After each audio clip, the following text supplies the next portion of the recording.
This video is brought to you by Squarespace. From custom domains to beautiful websites using their easily customizable templates that you can have up and running in minutes, e-commerce, email and email marketing, SEO, analytics and scheduling, Squarespace does it all and has done it for us for the last 10 years. If you are a small to mid-sized business in any industry, Squarespace is the place to go for all of your website needs. Hop over to www.squarespace.com/Hugh for a free trial. And if you like what you see and want to move forward, receive 10% off your first order by using the discount code Hugh at checkout. Thanks, Squarespace. Yesterday's launch of Sony's third generation RX1R3 was kind of weird.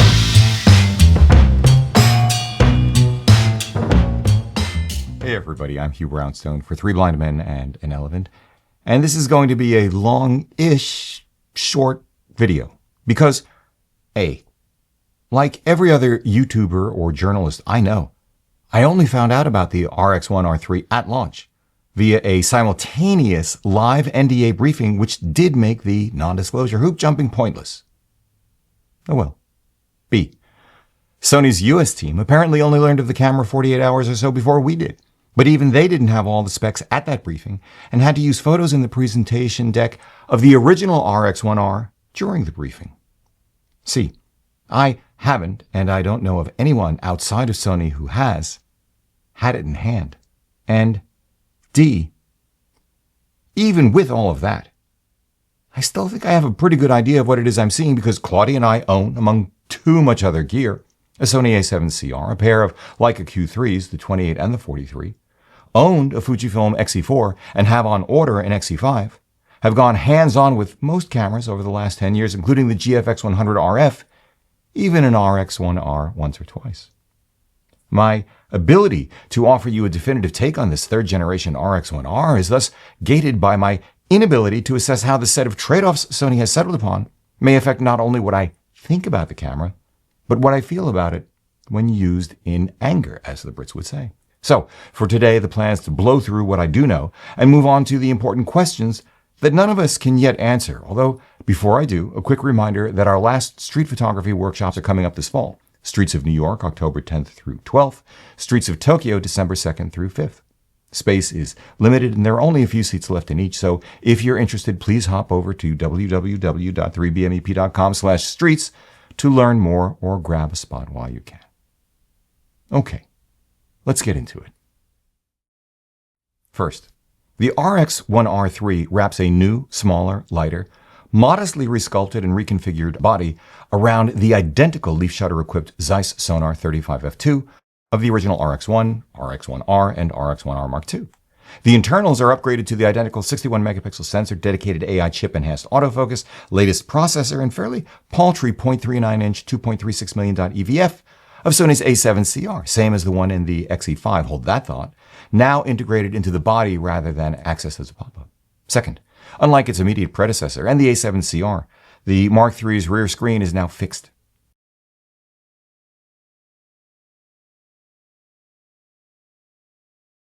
Interesting trade-off, however. The Mark III's rear panel sports twice the megapixel count, as does the one on the updated FX3A.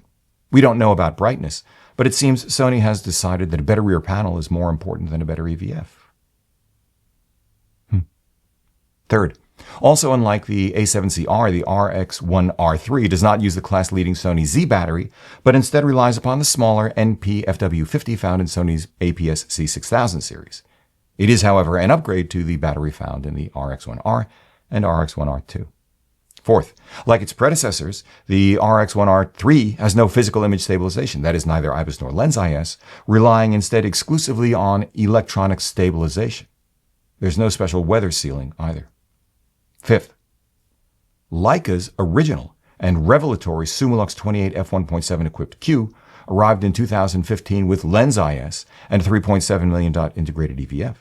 The Q3's EVF has been bumped up to 5.76 million dots, its rear screen is articulating, and the entire camera, including the rear panel, sports an IP54 dust and moisture intrusion rating, which I personally really find helpful. Sixth, it is nice to see that the shutter release on the RX1R3, as with the Leica Q series, is threaded. Using a larger shutter button makes a real difference on the street. Sony has taken another page out of the Leica Q series playbook with what they're calling step crop. A press of the button will instantly crop to a full-frame 50mm field of view, a second press to 70. Sony has also taken a page out of Fujifilm's playbook with 4 film-ish looks, LUTs, presets, whatever you want to call them. Users can modify them and create their own too. 7th, the new body, while only marginally smaller and lighter than the RX1R2, is significantly smaller and lighter than the Q series and the $4,900 medium format Fujifilm GFX100 RF. Of all the cameras I've already mentioned, only the APS-C XE series is smaller and lighter.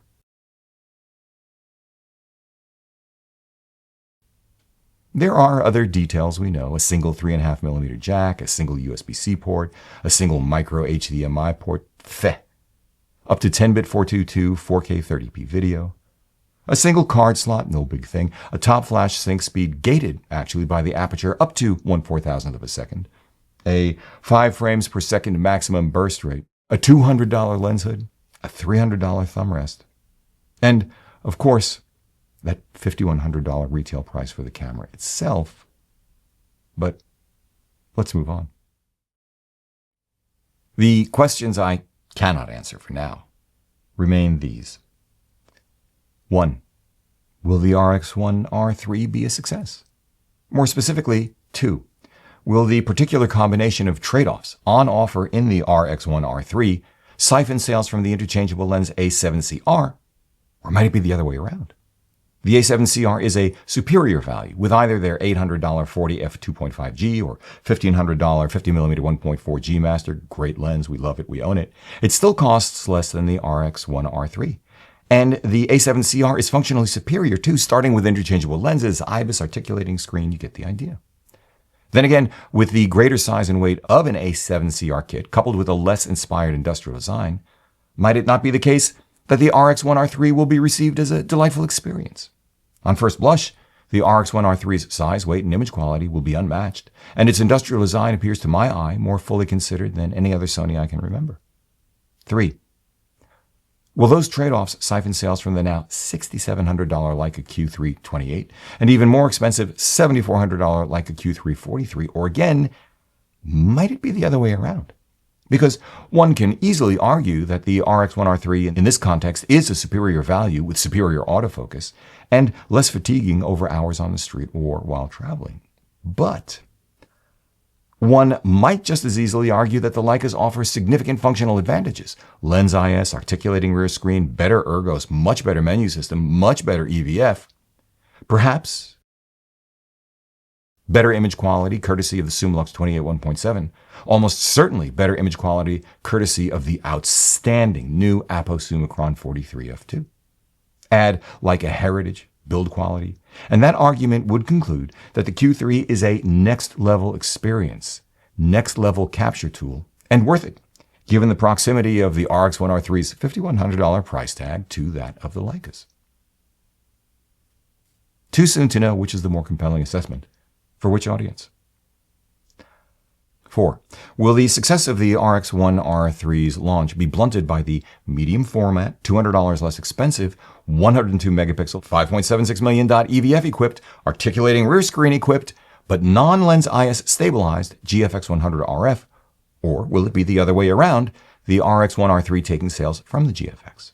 5. But then there's this. Will the success of the RX1R3's launch be blunted by the APS-C format, $3,200 less expensive, 40 megapixel Fujifilm X-E5 with 23mm f2.8 kit lens thrown in? Or, again, the other way around? Yeah, no, not the other way around. I'll venture to offer that. I'll wrap it up this way for now. Irrespective of the competitors I've already mentioned, or any others you might consider, like Ricoh's $1,100 24 megapixel APS-C GR3 with fixed full-frame equivalent field of view and shallowest depth of field of a 28mm f4, even Sony's $1,700 20 megapixel 1-inch sensor equipped RX100 with its integrated variable aperture zoom lens, the full frame equivalent fields of view and shallowest depths of field of a 24 to 200 millimeter f7.8 to f12.5, will a camera from Sony with a fixed 12-year-old wide normal lens and a $5,100 price tag be a smash hit, sync quietly without a trace, or simply muddle along? Especially, just to add fuel to the fire, when a used 47 megapixel Summilux 28 1.7 equipped Leica Q2 sells in excellent condition for about $1,000 less, a used first generation 24 megapixel Q with the same lens for literally half the price of this RX1R 3. Once more with the feeling, I don't know, but I do know that the market hasn't stood still. The original RX1 was launched a year before the first full-frame mirrorless ILCs, Sony's A7 and A7R launch, and that feels like a lifetime ago. I hope the following questions help you better organize your decision-making around this camera. A, first and foremost, does it matter to you whether or not the Zeiss Sonnar 35mm f2 will rise to the challenge of the Mark III's 61 megapixel sensor and our ever-evolving standards for image quality, especially in an era of inexpensive, dramatically improving, autofocusing Chinese lenses flooding the market? B, if it does, will the RX1R3 offer you usefully better image quality than what you already have? Will you be cropping the crap out of your images? Will you be hanging and looking at them every single day and enjoying them as you pass by them in your home, Mongo-sized prints? C, alternatively, do you imagine the experience of the RX1R3 in hand will offer you a sufficiently different and delightful experience, maybe just less back or shoulder ache, to justify the price? D, if you are a Gen Zer weaned on smartphones, will the diminutive EVF be sufficient for you? Will the size and increased resolution of the rear panel, relative to other dedicated cameras, be sufficient for you? Will its brightness be sufficient for you? Could you care less about an EVF, or do you want the experience of an EVF to be immersive? Will you end up missing the advantages of computational imaging and the unobtrusiveness of your phone? Are you ready to cough up the price of 5 high-end smartphones for a single Mark III? E, if instead you are a millennial or a boomer, will the balance between the camera's diminutive size and weight, high-resolution sensors, superb autofocus on the one hand, maybe the industrial design, but the small, low-resolution EVF, absence of physical image stabilization, absence of weather sealing, the continued existence of a terribly complicated menu system, the tiny controls on the other hand, be enough of a draw for you? Do you think you might actually be the primary audience for this camera? Especially since you are more likely able to afford it, but what about your eyesight? F, whatever your age, experience, or background, are you an intuitive, grab life, not the shot kind of photographer who doesn't need to frame precisely and are happy to rely on what will unequivocally be one of the best autofocusing cameras of all time? G, how much will it matter to you if, in spite of its size and weight, because of the size of the lens, it is not quite as pocketable a camera as you might have expected? H, I think. Does it matter to you that the hot shoe mounted thumb rest is $300 or that the lens hood costs $200? And if you use the thumb rest, you can't use a wireless mic or a flash? I, can you acknowledge and accept that tariffs are an inevitable component of this pricing? Like I've said any number of times, any number of ways over the last few minutes, I don't know. I don't know how I will feel about the RX1R3 until I've had it in hand, which is interesting. Before I'd learned some of the details I've just shared with you, this could have been precisely the kind of camera I want to shoot. An even smaller, faster, lighter, better autofocusing Q3 at a bargain price. It may yet turn out to be a monster hit. Although the Q3's autofocus has been great for me already, my Q3s aren't going anywhere, and most especially that Q3-43 knocks my socks off. I do know that if the Leica Q series, on the other hand, had never existed, and the Zeiss Sonnar is as good as I remember it, I might well salivate over this one irrespective of the dinky EVF, lack of physical image stabilization, lack of rear articulating panel, even the menu system. But just maybe what is perhaps more interesting to consider is a different angle on the RX1R3 altogether. A brilliant set of trade-offs designed to optimize Sony's income across two business units, camera and sensor, competitor and supplier respectively, to Leica. And an unusually tight rein on communications at launch. Just saying. This video is brought to you by Squarespace. From custom domains to beautiful websites using their easily customizable templates that you can have up and running in minutes, e-commerce, email and email marketing, SEO, analytics and scheduling, Squarespace does it all and has done it for us for the last 10 years.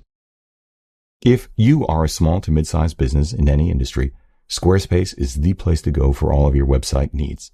Hop over to www.squarespace.com/Hugh for a free trial. And if you like what you see and want to move forward, receive 10% off your first order by using the discount code Hugh at checkout. Thanks, Squarespace. If you like what you've seen here today, please give a thumbs up, subscribe to the channel, join the conversation in the comment section below because this is an exceptional audience. If you'd like help with a portfolio review, gear selection, finding or honing your artistic voice, sign up for a one-on-one mentoring video call via Zoom at 3bmep.com/booking. Finally, please consider supporting our work by using the no-cost-to-you affiliate links down below, sending us coffee money via PayPal, or most especially, joining us on Patreon, links down below as well. However you choose to support us, as always, we thank you for it.